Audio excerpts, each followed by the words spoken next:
സുജേറ മല്ലേസിൻ്റെ പുതിയൊരു വീഡിയോയിലേക്ക് സ്വാഗതം. അസർബൈജാൻ ട്രിപ്പിൻ്റെ 2ാം ദിവസമായ ഇന്ന് നമ്മൾ ഗവാലയിലേക്കാണ് പോകുന്നത്.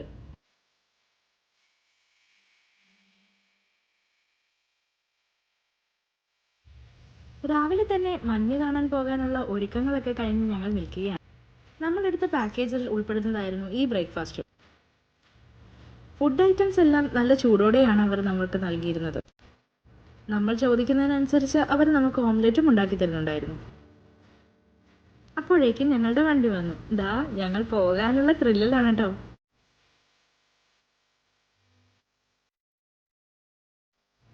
നമ്മുടെ ഗൈഡ് നല്ല ഫ്രണ്ട്ലി ആയിരുന്നു. അധികമായി ഇംഗ്ലീഷൊന്നും അറിയില്ലെങ്കിലും അറിയാവുന്ന ഇംഗ്ലീഷിൽ പുള്ളിക്കാരൻ ഞങ്ങളുടെ അടുത്ത് സംസാരിക്കാതിരുന്നില്ല. അതുകൊണ്ട് തന്നെ ഒരു സ്ഥലത്ത് നിന്ന് മറ്റൊരു സ്ഥലത്തേക്ക് പാഴ്സൽ പോലെ പോയി വരാതെ ഞങ്ങൾക്ക് ഞങ്ങളുടെ യാത്ര എൻജോയ് ചെയ്യാൻ പറ്റി. ഞാൻ പറഞ്ഞിരുന്നല്ലോ, അസർബൈജാൻ അത്ര ഇക്കണോമിക്കലി ഡെവലപ്പായ കൺട്രിയൊന്നുമല്ല. ആയതിനാൽ തന്നെ നഗരം വിട്ടു കഴിഞ്ഞാൽ പിന്നീട് ചെറിയ ചെറിയ ബിൽഡിങ്ങുകളാണ് നമുക്ക് കാണാൻ സാധിക്കുക. ടൂറിസ്റ്റ് പ്ലേസ് ആയതുകൊണ്ടാണെന്ന് തോന്നുന്നു ഭക്ഷണ സാധനങ്ങൾക്ക് താരതമ്യേന കുറച്ച് വില കൂടുതലാണെന്ന് എനിക്ക് തോന്നി, പ്രത്യേകിച്ച് ചായക്കും കാപ്പിക്കും.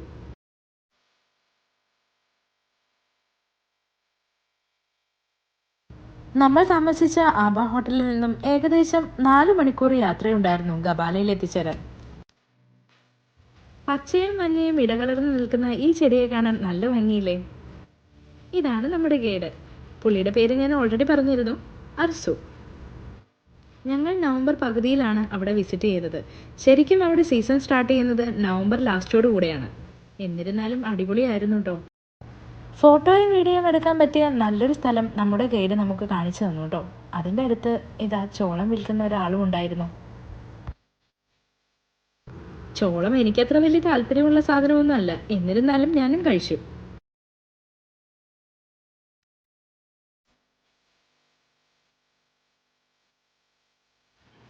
കണ്ടോ, ദൂരെ മലമുകളില് വെള്ള പൂശിയ പോലെ മഞ്ഞ് കിടക്കുന്ന കണ്ടോ?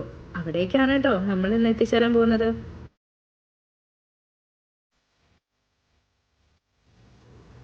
ഈ ഫോട്ടോ ഞങ്ങൾക്ക് എടുത്തു തന്നത് അർസു ബ്രദറാണ് കേട്ടോ. ഇരുവശങ്ങളിലും മരങ്ങൾ കൊണ്ട് നിറഞ്ഞ വഴികളിലൂടെയാണ് ഇനി നമ്മുടെ യാത്ര.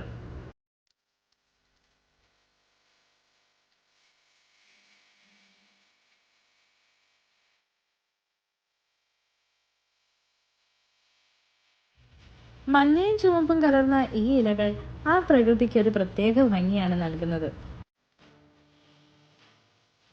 ചിലർ ഈ മരങ്ങൾക്കിടയിൽ തന്നെ ക്യാമ്പ് ചെയ്യുന്നതും കാണാൻ കഴിഞ്ഞു.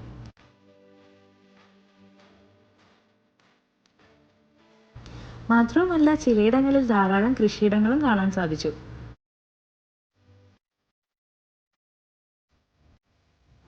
അങ്ങനെ ഞങ്ങൾ എത്തിച്ചേർന്നിരിക്കുകയാണ്.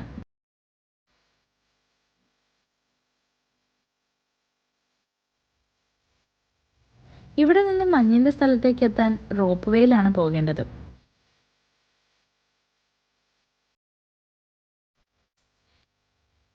റോപ്പ് വേയിൽ പോകുമ്പോഴുള്ള കാഴ്ചകളാണ് ഇതെല്ലാം. ഉയരത്തിലേക്ക് എത്തുന്നതിനനുസരിച്ച് മഞ്ഞിന്റെ അളവിലും വ്യത്യാസം വന്നു. മഞ്ഞിൽ നടക്കേണ്ടത് കൊണ്ട് തന്നെ ഞങ്ങൾ ജാക്കറ്റും ബൂട്ട്സും എല്ലാം ധരിച്ചിരുന്നു.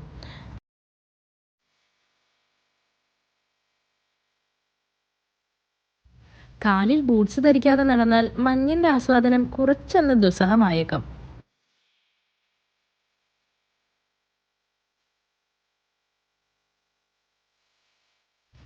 ചെറിയ തോതിൽ വെയിലും അവിടെ എത്തുന്നുണ്ടായിരുന്നു. അപ്പോഴാണ് അവിടെ 2 കുട്ടികൾ മഞ്ഞിൽ എന്തോ കളിക്കുന്നത് കണ്ടത്. അവരുടെ കൂടെ ഞങ്ങളും കൂടി. എൻ്റെ വലിയൊരു ആഗ്രഹമായിരുന്നു മഞ്ഞിൽ ഇതേപോലെ ഒരു ദിവസം.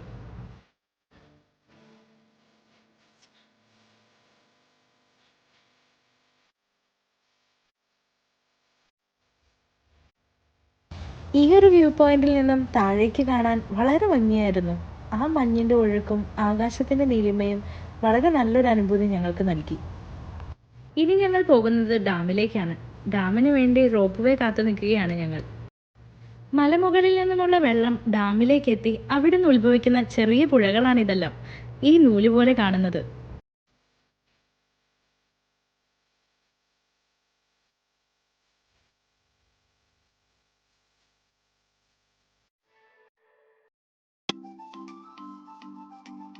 റോപ്പ്വേയിൽ ആദ്യമായിട്ടല്ല യാത്ര ചെയ്യുന്നതെങ്കിലും ഈ ഒരു യാത്ര എന്തോ ഒരു പ്രത്യേക ഫീലാണ് തരുന്നത്. ചിലപ്പോൾ ഈ പ്രകൃതിയുടെ സൗന്ദര്യം തന്നെ ആയിരിക്കാം.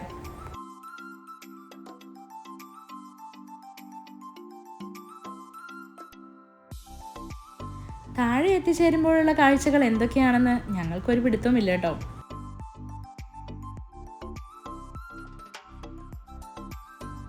മേപ്പിൾ മരങ്ങളുടെ ഇലകൾ ഇങ്ങനെ കാണാൻ ഒരു പ്രത്യേക ഭംഗിയാണ്. താഴേക്ക് എന്തായാലും മഞ്ഞില്ലെന്നുള്ള കാര്യം മനസ്സിലായി. കുറച്ചു ദൂരം പോവാനുണ്ട് നമുക്ക് ഈ റോപ്പ് വേയിൽ. ഞങ്ങൾ രണ്ടുപേർ മാത്രമായിരുന്നു ഈ ക്യാബിനിലുണ്ടായിരുന്നത്. സത്യം പറഞ്ഞ റോപ്പ് അങ്ങോട്ടും ഇങ്ങോട്ടും ആടുന്നത് കാണുമ്പോൾ മനസ്സിനകത്തൊരു ചെറിയൊരു ഭയമൊക്കെ ഉണ്ടായിരുന്നു. ഈ കാണുന്നത് പോലല്ല കേട്ടോ, അത്യാവശ്യം നല്ല സ്പീഡിൽ തന്നെയായിരുന്നു. ഇതാണ് നമ്മൾ മുകളിൽ നിന്നും കണ്ട ഡാം.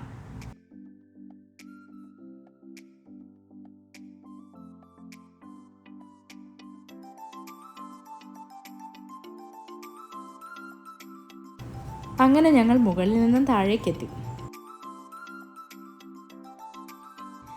ഈ ഒരു തണുപ്പിൽ ഇളം വെയിൽ കൊണ്ട് നടക്കാൻ നല്ല സുഖമാണ്.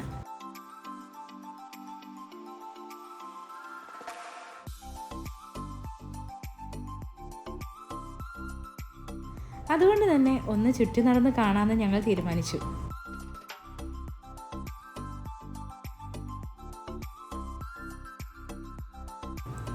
ഞങ്ങളുടെ ലൈഫിൽ ആദ്യമായാണ് ഞങ്ങൾ ഈ മേപ്പിൾ ലീവ്സ് കാണുന്നത്.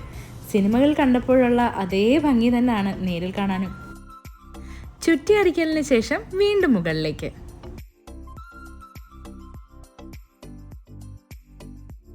പണ്ടെപ്പോഴോ വീഡിയോയിൽ കണ്ട പോലെ ലവ് വരച്ച് കയ്യിലെടുക്കാനുള്ള ശ്രമത്തിലാണ് ഞാൻ. പക്ഷേ പാളിപ്പോയി.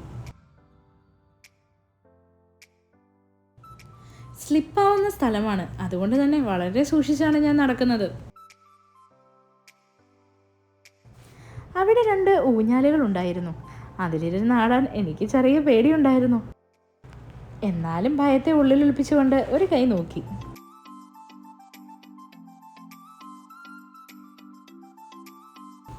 അങ്ങനെ വീണ്ടും ഞങ്ങൾ താഴേക്കിറങ്ങി.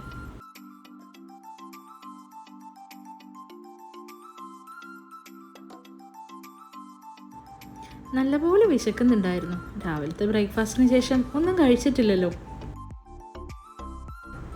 മലയിറങ്ങി താഴെ വരുമ്പോഴുള്ള റെസ്റ്റോറൻ്റാണിത്. ബർഗർ വാങ്ങി തൽക്കാലം നമ്മുടെ വിശപ്പിനൊരു ശമനം വരുത്തി. സംഭവം സൂപ്പറായിരുന്നു. വിശപ്പ് കൊണ്ടാണോ എന്നറിയില്ല കേട്ടോ.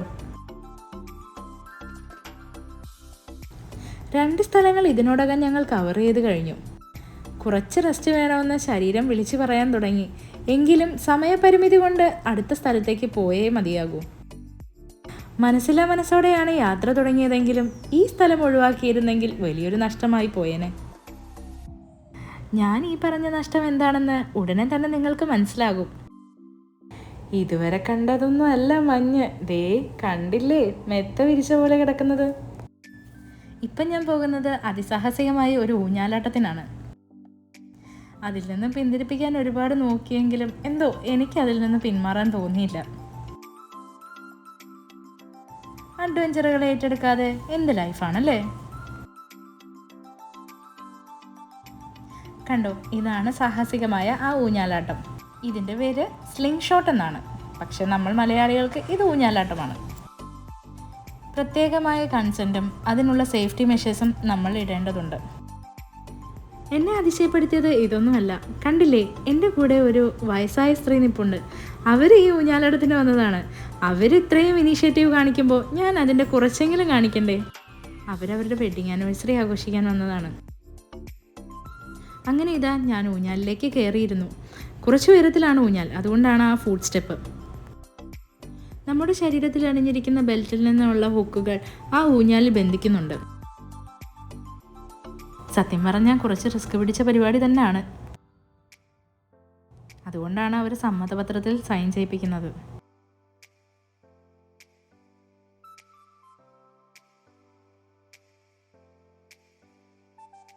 അതുവരെ സംഭരിച്ചു വെച്ചിരുന്ന ധൈര്യമെല്ലാം ദാ ആ ഒറ്റൊരു കുലുങ്ങലിൽ തീർന്നു. ഞാൻ ഒരു നിമിഷം ചിന്തിച്ചു, ഇതെങ്ങാനും പൊട്ടിയാൽ. എന്തായാലും പുറപ്പെട്ടില്ലേ, ഇനി അത് ആസ്വദിച്ചിട്ട് തന്നെ കാര്യം. പടച്ചോനെ, നിങ്ങൾ കാത്തോളേന്നും പറഞ്ഞിട്ടൊരു പോക്കായിരുന്നു. കാരണം തൊട്ടു മുമ്പിൽ കാണുന്നത് അഗാധമായൊരു കൊക്കയാണേ. സത്യം പറഞ്ഞാൽ ഓരോ പ്രാവശ്യവും ഫ്രണ്ടിലോട്ട് പോകുമ്പോൾ ആ കൊക്കയുടെ അറ്റം വരെ പോകുന്നതായിട്ട് ഫീൽ ചെയ്തു.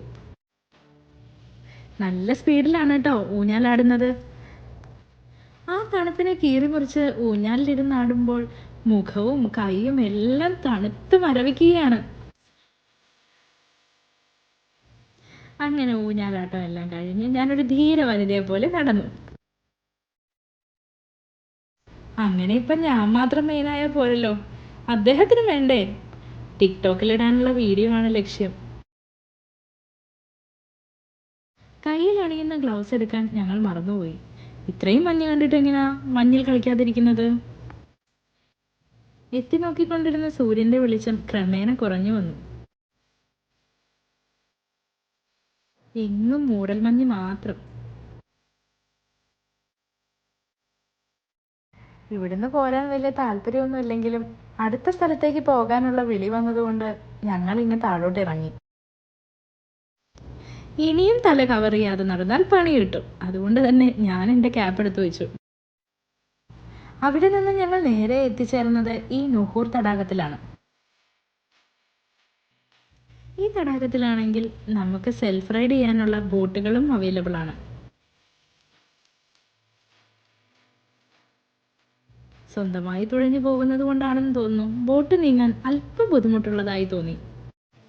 പിന്നീട് ഞങ്ങൾ പോയത് ലേക്കിനടുത്തുള്ള റെസ്റ്റോറൻറ്റിലേക്കാണ്. മട്ടൺ കൊണ്ടുള്ള വിഭവമാണിത്. സ്പൈസസ് ഒന്നും കാര്യമായിട്ടില്ല, പെപ്പറും സോൾട്ടും.